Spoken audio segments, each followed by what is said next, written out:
guys, in this video I am going to show you how to create the best cinematic look on a DJI drone. In this specific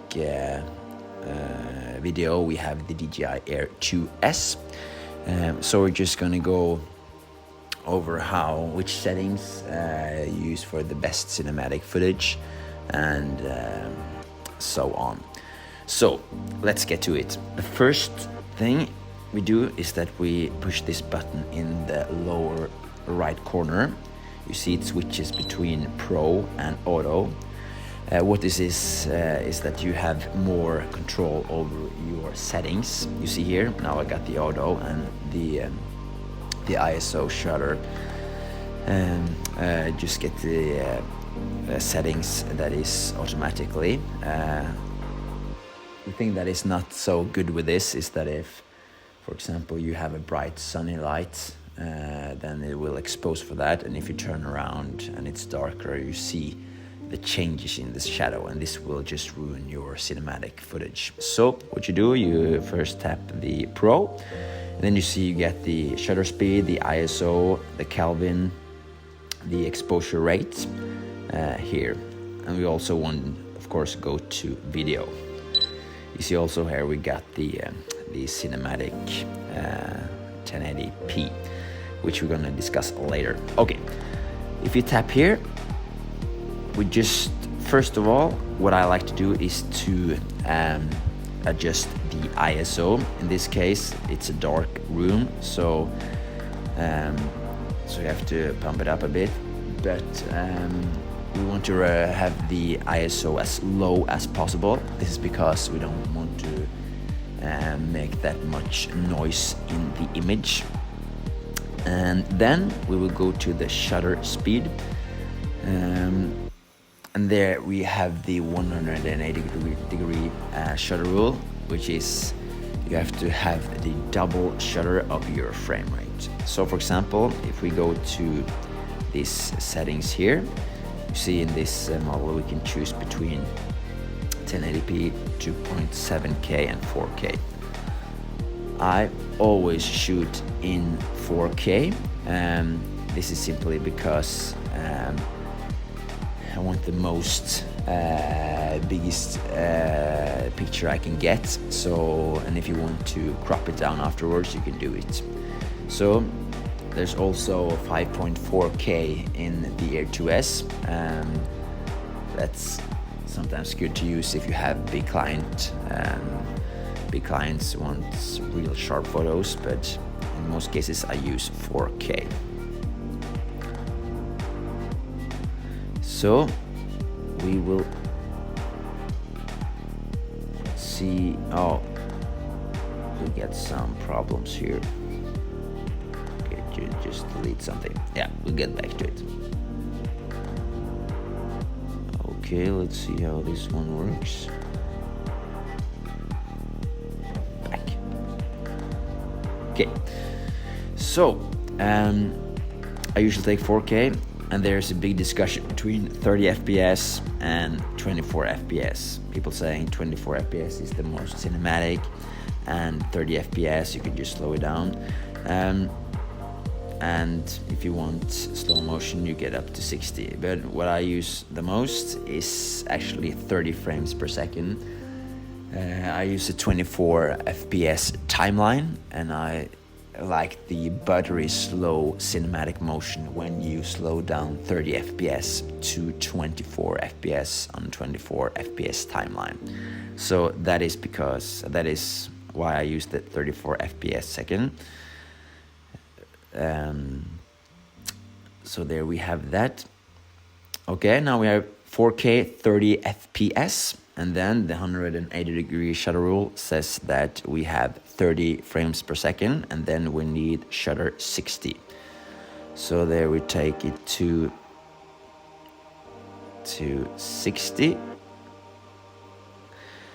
The reason we want to do this is to get the proper motion blur.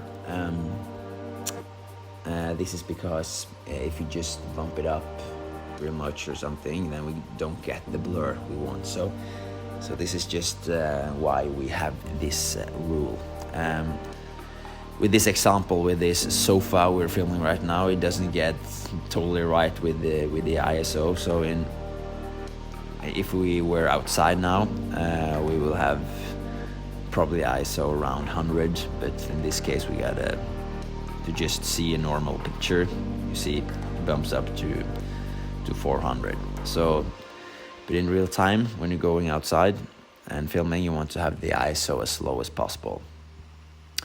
So now we have it 4K 30. We got the white balance. It is 5,500 Kelvin. This is normal outside daily, but now as we're inside, we get a little less with the Kelvin rate. But mostly outside we have the 5,500 as a starting point. So this is a good settings we have right here. So then we have this down here, and we also can go further in this video. So what I want to do now is to go to some more settings in this camera. We have different formats and colors. With the color here, we have an important thing to do, because when you have with the normal, you get good colors straight out of camera. You get the nice colors. You don't have to grade it so much. But if you want the most dynamic range with the best picture you can get, you have to go to D-Log. You can also use HLG, but I use mostly D-Log. And you see when you use this, it will flatten out the color profile, so the image will look a lot grayer, but this will give you more opportunities in post when grading. So you will get the most dynamic range, meaning you can capture information in the highlights and shadow at the same time, as good as it can get. So this is the settings I go for when shooting the most cinematic sequence I can get on this camera. This is the AIR 2S, but you can also do this on the other DJI 2, 3 or other photos or other drones. And also one thing I like to use is the histogram. It's a useful tool to see the exposure. You see we want a slightly nice curve here. For example, if you got the ISO all the way up to 1600, you see all the histogram going all the way to the right. And if we get the darkest possible image, we get it to the left. So we want a slightly nice curved in the center. So this will help us with that. With the AIR 2S, there is no aperture, which can controlling in the lens. We got a fixed aperture. So we have one slightly problem when going outside when it's real sunny, and then we have to use the ND filters. The reason for this is to have sunglasses for the lens of the drone, so we can get the proper shutter speed for the frame rate. So if we, for example, get the DJI Pro 2, which has a aperture that can be changed, you got a lot more flexibility with the ND filters, because you can just open the aperture or close it regarding to the sun. But at the AIR 2S, you have to control it with the ND filters. So that's one thing to have in mind when drawing. So hope you like this video. Please make sure to subscribe, leave a comment if there is something that you disagree with or wanted to add to this channel. And if you want to learn more about drones and join us with this drone adventure, then just subscribe and follow us on the journey. Thank you so much for watching. See you later. Bye.